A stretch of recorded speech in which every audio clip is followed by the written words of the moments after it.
Our first weeks in Combermere were quiet. I suffered from the shakes, would cry at the drop of a hat. I was having a nervous breakdown. I tried to hide it from Eddie, but he knew. I don't know what would have happened to me without Eddie. We set about right away making this lovely cabin our home. Our first purchase was wood. Then we had to split it. There was planting, gardening, laundry to do. I offered my services in the area as a nurse. I carried a little black doctor's bag with me. I didn't have anything in it. It was just the sight of it that gave people confidence. You know, it was the love and gratitude of the people of the Ottawa Valley that healed my heart. And by the next summer, young people were asking to come and visit. Eddie started writing again. I was invited to go out and give a couple of talks. We started a newspaper, called it Restoration, and our first begging letter brought in $400. Well, what had looked like the end of a road began to open up again. Now began one of the most mysterious periods in my life. People later are going to call this mysticism. But don't you listen to them, okay? That's not what I call it. That's not what it is. It's love. It's love. It's God's love for me and my love for Him. It's love. And believe me, if it can happen to me, it can happen to you.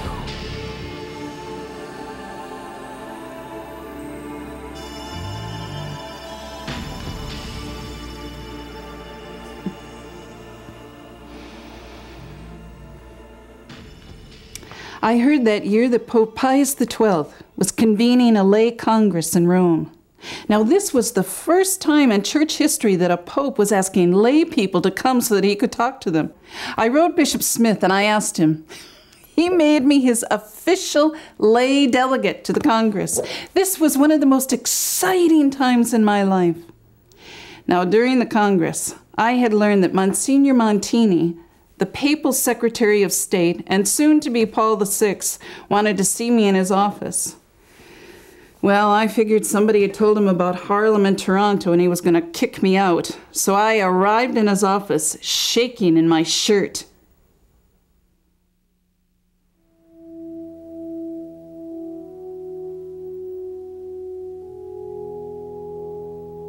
You are pleased with Harlem and Toronto.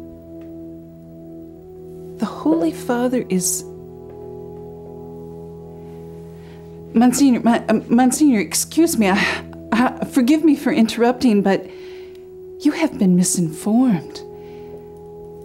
Monsignor, Harlem and Toronto failed, and they failed because of me. Yes, I have heard people speaking about secular institutes. Well, I would like to stabilize my work, of course, but Monsignor, we're a lay group. Monsignor, may I bring up something that would concern me in this regard, then? I have young, very attractive men and women.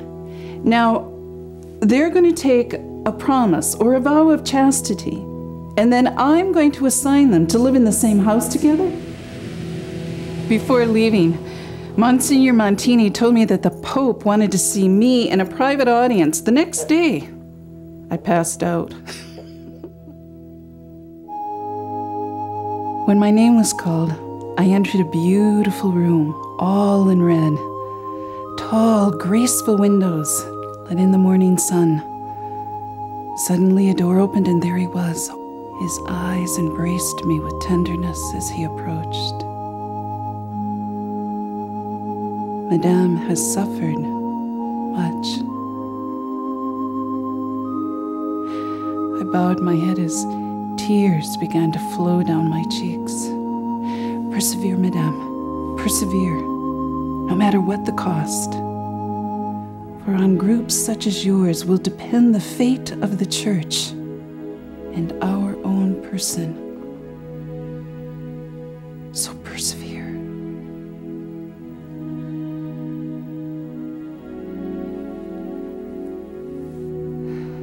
I sat silent, sobbing, as years and years of sorrow flowed out of me.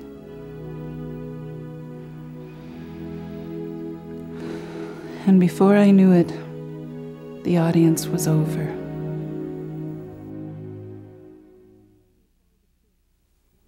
Now, as Madonna House grew and developed, Eddie and I began to realize that we could no longer live as husband and wife, expecting the young staff to live a celibate life. So on Eddie's birthday, October 1955, we took a promise of chastity. And you know that from that moment on, Eddie and I knew a union and a fruitfulness like we had never known before. In fact, life just burst out around us. Young people streamed to Madonna House. Requests from bishops came to open up Madonna Houses in their dioceses.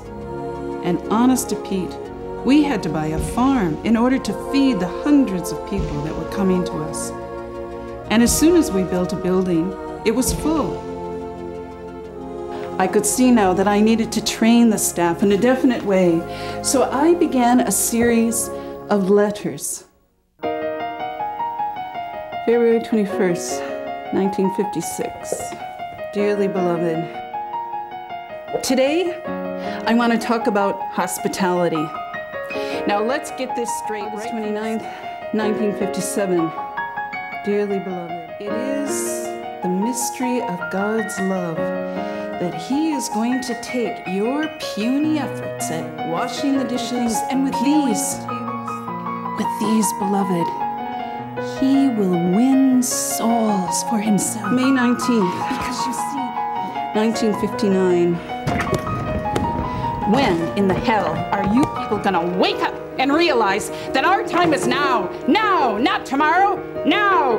Hell's bells, what did you join, an apostolate or a tea party?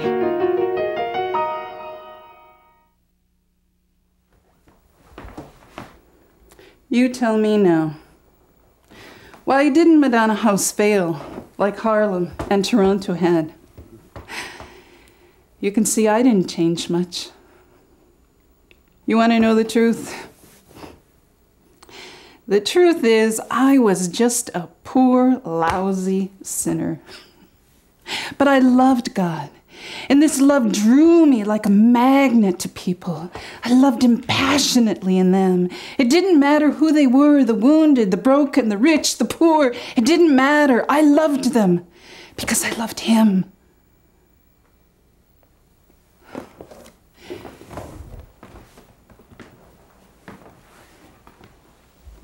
And so Madonna House was shaped on the cross of my sins and my love.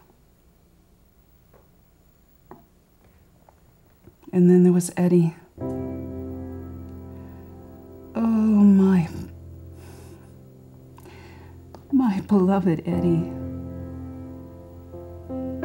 There's a legend in Madonna House that says there was a hollow formed in his chest from the many, many people that would come to cry their pain over me into his heart.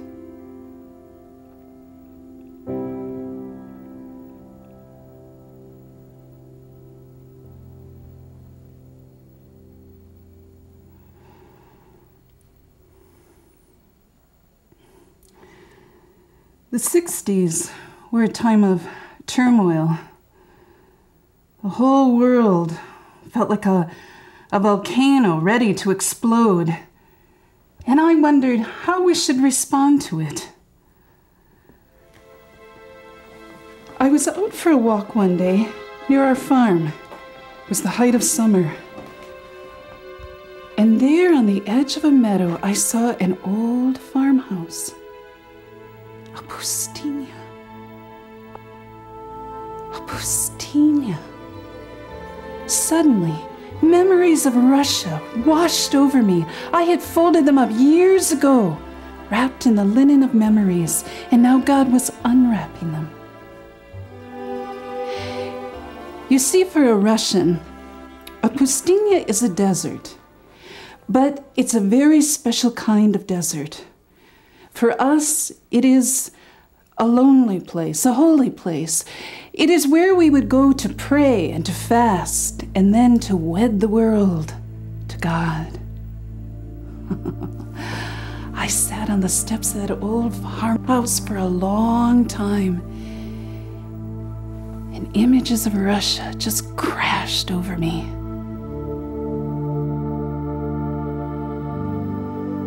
That old farmhouse became our first pustynia.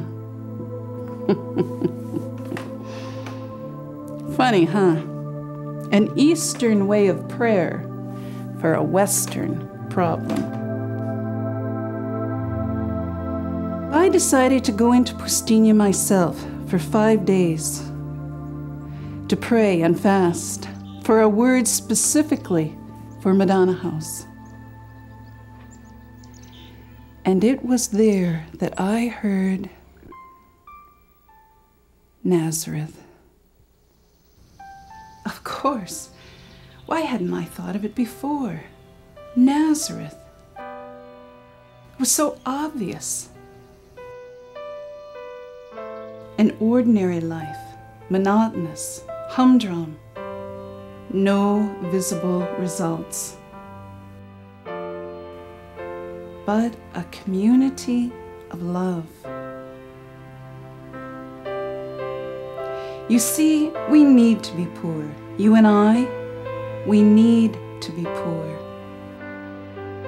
We need to live an ordinary life, but we live it with a passionate love for God. You become a mystery. You stretch one hand out to God, the other out to your neighbor. What are you? You are cruciform. Now is when you live as if your life would not make sense if God did not exist. And don't be afraid to just be there. Scripture says that heaven is taken by violence. All right, let our violence be self-denial. And then this will be our revolution, and it will be a revolution of love.